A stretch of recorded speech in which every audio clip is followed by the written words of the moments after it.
pode ser ganho por quilômetro e por minuto? A Uber respondeu ontem sobre isso, entre outras coisas. Vejam aí o debate que aconteceu ontem na Câmara dos Deputados, com o deputado Daniel Gobon, Augusto Coutinho, Leandro Sindicato e o André Porto, representante então da Mobitech, que tem a Uber, a 99, entre outros. Deputado, eu vou pedir licença aos senhores e ao Leandro aqui, que temos 3 perguntas aqui e elas rodam e caem para o André. A primeira veio do Zilmar Gomes. Tem que mostrar que a tarifa de 8,50 ou 8,5% não quebra as empresas e que já tem empresas que é 10%. Então não trouxe nenhum prejuízo em todas as cidades do Brasil. Eu vou falar as 3, aí você... O Antony Cunha, de Recife, Pernambuco, seu estado lá, diz que os ganhos devem ser por quilômetro e por minuto, porque tem corrida que ele ganha mais, ele gasta mais do que ganha. Sim. Né? O que o senhor vem defendendo aqui. Sim. O Reginaldo José Martins, via YouTube, disse o seguinte: estamos cansados de ser sucateados por essas empresas. Elas vêm para o nosso país e fazem o que querem. Sua palavra, por favor. Bom, obrigado pelas perguntas dos telespectadores. É importante a gente ter esse ambiente de debate. Tarifa mínima de 8, de 9, de 10, de 20, de 30, qualquer que seja essa tarifa, não necessariamente ela vai quebrar as empresas, ela vai diminuir o mercado. Essa tarifa, ela é repassada ao consumidor. E o consumidor, ele faz uma opção, como o senhor comentou, a famosa oferta e demanda, que é equilibrada pelo preço.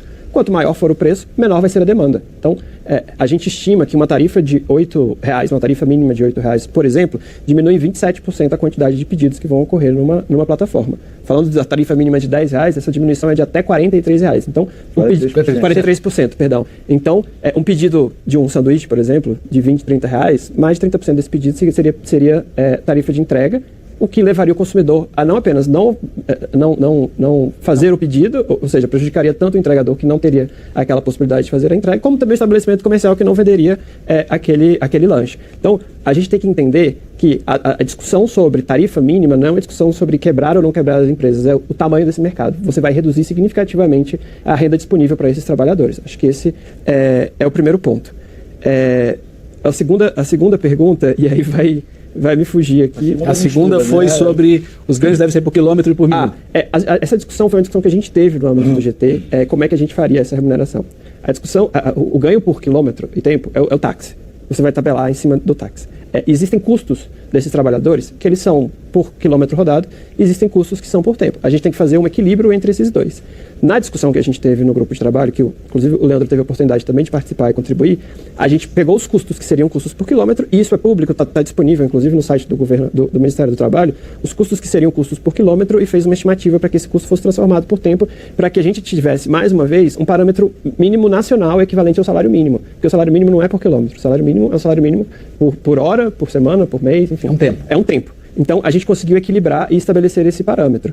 Então, a discussão, quando você vai ter uma discussão de custo por quilômetro e tempo, você vai ter que ter uma discussão... O custo do quilômetro rodado em São Paulo é diferente do custo do quilômetro rodado em Recife, por exemplo, porque os custos lá são diferentes, os custos relativos a isso. Então, é uma discussão que, dentro de uma regulamentação, a gente entende que engessa bastante os modelos de negócio. E o último, acho que a última pergunta, que não era tanto uma pergunta, mas mais uma fala. Estamos cansados? As plataformas, os benefícios que as plataformas trouxeram para o país, eles estão colocados, isso vem crescendo. Os ganhos desses trabalhadores, eles são competitivos em relação aos ganhos dos trabalhadores numa CLT, por exemplo, na economia, no modelo tradicional. Isso tudo está dado. A gente não tem dúvida sobre os benefícios que as plataformas trouxeram, tanto para o mercado de trabalho, quanto para o consumidor, quanto para os estabelecimentos que utilizam. Precisamos aprimorar alguns pontos? Precisamos aprimorar alguns pontos. Mas a gente não pode e não deve fazer uma mudança de 180 graus nesse modelo, porque, de novo, a gente está falando de 2,2 milhões de trabalhadores que obtêm renda a partir das plataformas, e a gente está falando de 120 milhões de consumidores que utilizam essas plataformas todos os anos no Brasil. Então, as mudanças, elas têm que ser pontuais, mudanças de melhorias pontuais, e não uma mudança estrutural num sistema que funciona há 10 anos e que tem mostrado todos os benefícios que tem trazido. Antes da gente continuar sobre esse assunto regulamentação, vou abrir um parênteses aqui. Tá acontecendo coisas na Uber que vocês estão me mandando e que não era para estar acontecendo. Enquanto a gente está distraído falando de regulamentação, a Uber continua agindo do jeito que ela quer. Pedágio Free Flow. Ela não está pagando. Consulte aí o seu histórico. Pelo menos de quem me mandou aqui Mesmo questionando a Uber, ela está dizendo que está certo. Poxa, mas eu estava com o passageiro dentro do carro. Mesmo assim, ela não está pagando. Fica ligeiro se você está passando em pedágio free flow. Agora, sobre a regulamentação. A Uber já está ganhando aí uma segurança jurídica excelente. Porque a partir da regulamentação, a gente não tem mais como ir lá reclamar vínculo de emprego. Beleza, não tem mais vínculo. Só que a Uber não quer ser aplicativo de transporte. Ela quer continuar sendo uma mera intermediária. É isso que ela quer continuar. Só isso. Não, a gente só intermedia. Como assim? Se é vocês que impõem tudo. Não, vocês não são subordinados. Como não? Vocês são autônomos. Como autônomo? Como autônomo? Se não somos nós que precificamos o valor? Ter autonomia é uma coisa, ser autônomo é outro. Então tudo isso a gente precisa ver como é que vai acontecer. E me parece, pelo que eu estou vendo aí, que aquela história do adicional noturno já vi que balançou. Veja, eles botaram aqui, ó, que PLP 150 vai encarecer corrida para usuários em mais de 40%. Eu não sei de onde vem essa conta. Eu disse a eles, me apresentem essa conta, para eu entender. E se vocês apresentarem, eu vou mostrar para os trabalhadores, ó, eles estão dizendo isso. É verdade? Não é? Não é. Ele diz que porque eu fiz, o que é que eu fiz? Eu fiz um adicional para o motorista do 13º só. Eu ia botar, inclusive, adicional noturno e dia de domingo. Achei que ia complicar demais, iam dizer, mas tudo bem. Aí eles chegam e dizem, vai aumentar 140%. 140%. Veja, como é que vai aumentar 140%? Veja, no mês de dezembro, vamos fazer o seguinte, vamos dizer que o motorista receba R$100 bruto, R$100 líquido de uma corrida que ele faça. 75% desses R$100, ou seja, R$75 é o custo do carro custo operacional. E R$25 é o trabalho dele. Então, no mês de dezembro, eu vou botar 30% a mais em cima desses R$25. Daria R$7,50. R$7,50. Então, a corrida que seria R$100, a corrida que seria R$100, ela passaria em dezembro para custar R$107,50, em vez de aumentar 140%, como eles dizem. Então essa conta não bate. Mas não é justo o trabalhador, no teu 13º, o cara que é efetivo disso, cobrar mais caro. Eu acho que até a gente que é consumidor que vai pagar vai entender. A gente não paga o táxi bandeira 2. Não é? Sempre pagou, né? Sempre pagou. Não sei não, hein? Vamos ficar atento a tudo isso daí. Olha, meu amigo, continue escolhendo suas corridas. Já falei pra vocês, baixe o Gigo. O Gigo, inclusive, deixa eu falar aqui uma coisa pra vocês. Olha aqui. Falar do Gigo aqui. O Gigo tá com uma campanha aí, vocês vão entrar lá no site deles, na página deles no Instagram, eles têm todas as informações lá, eles vão pagar em dobro para você.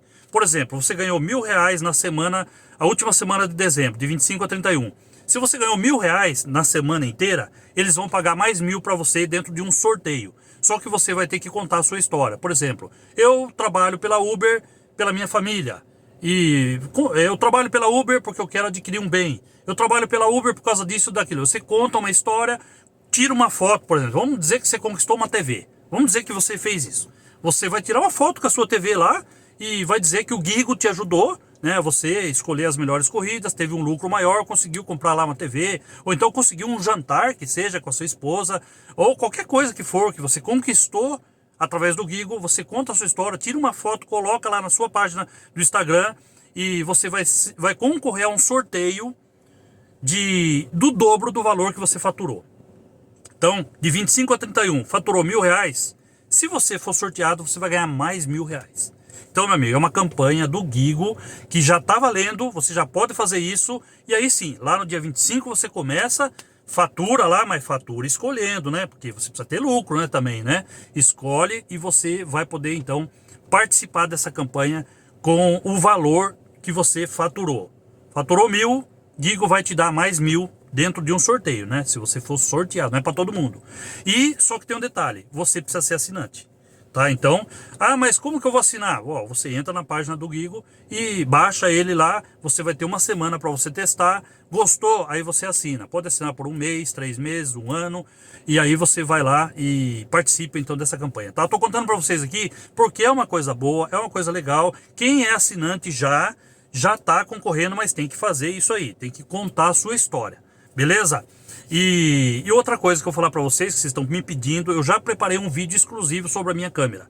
É a DJI N1 Dual da DJI, né? Então, Vou pedir para vocês também acompanhar tudo isso daí que eu vou mostrar para vocês aqui, um vídeo exclusivo sobre a nossa câmera, então, que também está tudo aqui na descrição para que vocês possam baixar.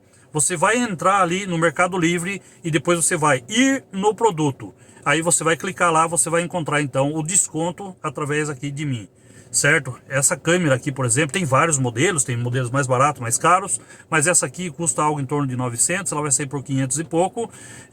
Essa daqui está sem o cartão de memória. Com o cartão de memória vai sair algo em torno de R$600, cartão de memória de 64 GB, e olha, excelente, hein? Por isso que eu estou recomendando. Eu não vou trazer coisa ruim aqui para vocês. Então, gente, primeira coisa, ficar atento à regulamentação, saber como você vai trabalhar escolhendo as corridas, usar a câmera por causa da sua segurança, isso é muito importante.